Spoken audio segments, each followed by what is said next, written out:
Hello everyone and good day. I'm LEKHASHINI A and I'm 12 years old. I love reading storybooks during my free time and I have plenty of storybooks in my collection.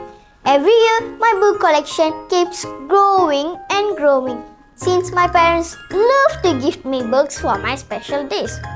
Today, I'm going to share a few things about an interesting storybook that I read just last week. The title of the story is The Selfish Giant. This book comes in a set of 5 stories under the umbrella, The Happy Prince and Other Tales. This book is written by one of the world's greatest writer named Oscar Wilde. Although this book was published in October 2001, it is still very interesting to me. This book was published by Workman Publishing. This book contains only 40 pages, so I managed to read this book in 3 days' time as I was a quick reader. This book is also relatively easy to understand in terms of language and style.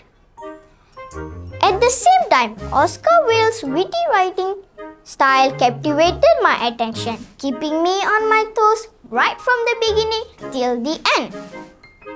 When I first saw this book, I was really attracted to their illustration. The giant's garden was depicted beautifully, making me feel intrigued. This story begins when every afternoon the children were coming from school. They used to play in the garden, but the giant was selfish. One day when he saw the children playing in his garden, he shouted at them angrily and they ran away. The giant decided to not allow anybody else to play in the garden, so he built a high boundary wall around it. The poor children had no other place to go. Then the spring came all over the country. Only in the garden of the selfish giant it was still winter. No flowers bloomed and no birds sang. The giant went out in the garden. The children ran away on seeing him. The garden became winter again. But when he put the small boy up into the tree, it broke into flowers. Other children noticed the change in the giant's behavior, so they too came back. The giant knocked down the wall and started playing with them. Years went by. The giant grew old and weak. He realized that the children were the most beautiful flowers of all. This story explores deep themes on importance of understanding, appreciating others, and values of elderly wisdom. My favorite part in this story was one winter morning when he saw the little boy. He noticed 2 nail wounds, each on the boy's arm and on the little feet. The child told him that those were the wounds of love.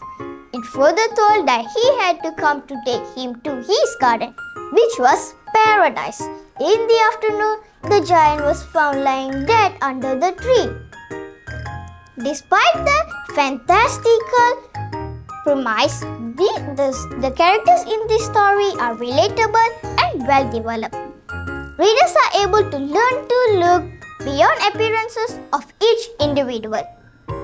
This story tells us that life is better with generosity and kindness and not selfishness. The giant became truly happy only after he became kind to the children and allowed them to play in his garden. Here, we can empathize with the giant's feeling of boredom and frustration, as well as his desire for adventure and understanding. To sum up, the ending of the story was truly heartwarming and full with values. I love to read this type of books as I can learn many positive values to incorporate in my life. So friends, it's a must-read tale filled with heartwarming messages and values. With that, I thank all of you for lending me your ears.